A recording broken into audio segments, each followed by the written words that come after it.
development dito sa Pangasinan Provincial Hospital. We understand na aggressive po ang ating provincial governor dito sa kanyang programa ito.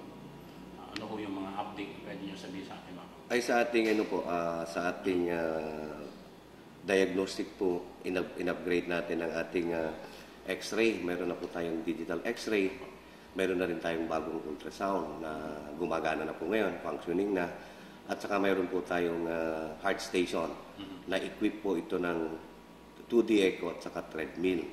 Sa laboratory naman po, mayroon na po tayong almost all laboratory procedures. Mayroon na po rin tayo na functioning na rin po. Tapos ngayon, mayroon tayong kinoconstruct ngayon dyan na almost 80% completion na po yung ating OPD or outpatient department that will house 10 major services, including yung subspecialty such as ENT, ortho, under 5 clinic, tsaka mayroon po tayong public health dyan. Doc, any new equipments na dumating to augment itong facilities nyo? Ayun nga, yung sabi ko kanina, yung ating treadmill, 2D echo, at saka ultrasound, at saka ating digital x-ray. At saka mayroon po tayong parating na rin na ating ventilator para sa ating ICCU at saka sa neonatal intensive care unit. Capacity, sir, ngayon ng ating ng PPH, nag-increase po ba? Yeah, oo. Dumami po ba mga kwarto natin? Oo, meron po tayong actually yung ating geriatric ward for male and female, nag-ooperate na po yun. Matagal na, mga several months ago. Diyan po yung mga senior citizen po, diyan po sila na-confine. Diyan po natin sila in-house pagka nagpapakonfine sila rito. Let me reiterate that Pangasinan Provincial Hospital has an authorized bed capacity of 150, but we are exceeding more. Actually, ang average inpatients natin, yung mga nakukonfine na patients natin, umaabot ng more than 400. Ang outpatient department po natin, hindi bumababa ng 300 a day. Doc, in terms of programs para sa mga mahihirap, meron bang nabago? Kasi nung gumanda ang serbisyo, parang private na rin daw ang capability ng PPH. How about pag-cater niya sa mga ordinaryong tao na pwede magpagamot dito? Well, I'm sorry to say this, but siguro misconception po yun. Kahit na po pinaganda natin ang ating hospital, but we remain as a service hospital. Wala po tayong pinipili. At saka kung talagang hindi makabayad yan, walang maibigay na kabayaran, our objective is not to deprive any of our province mates of the access to quality health. So mahirap man o mayaman, welcome po sila rito sa aming hospital.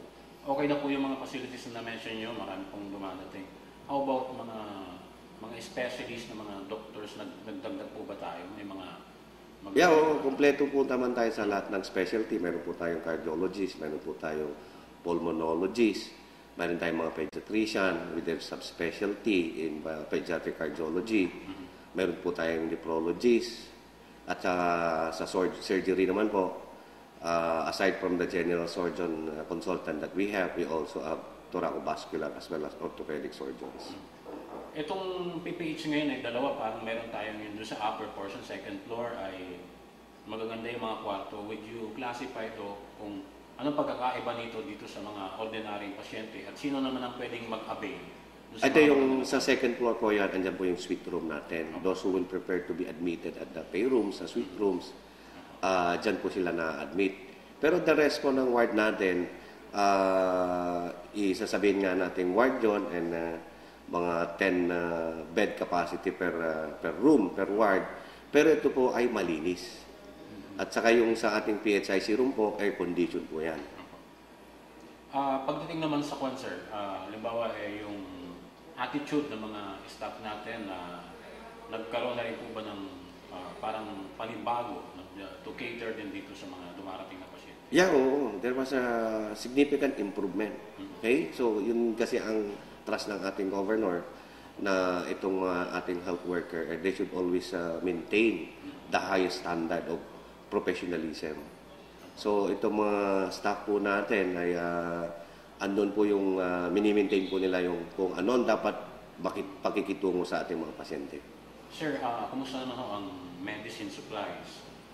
dito sa TPA? Wala naman po tayong problema dyan. Adequate naman po ang ating supply kahit na po umaabot tayo ng 400 a day na inpatients, hindi po tayo nawawalan ng supply. Meron yung time na talagang marami akong pasyente. This summer, sir, kumusta ho ang influx ng pasyente dito? Almost the same naman po.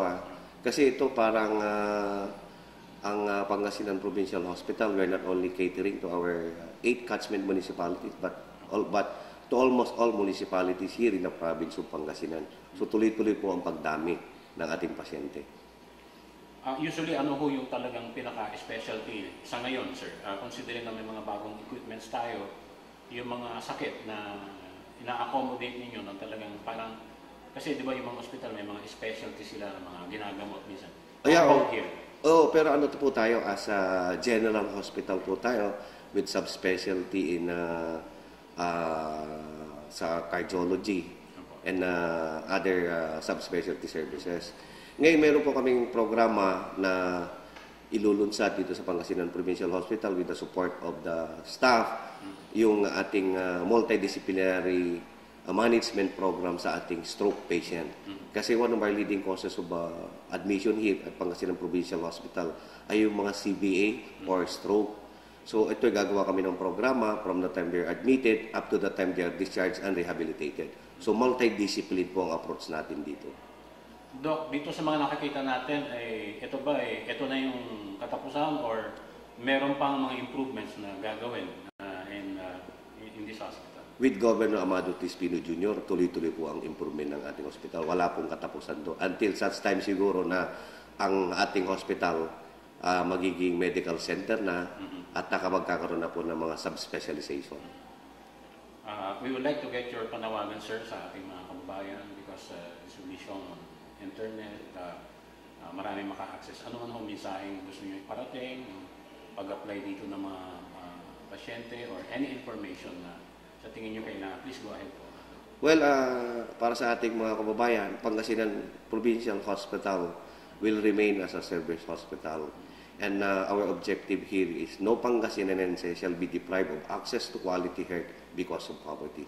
Andito po kami, handang tumulong po sa inyo.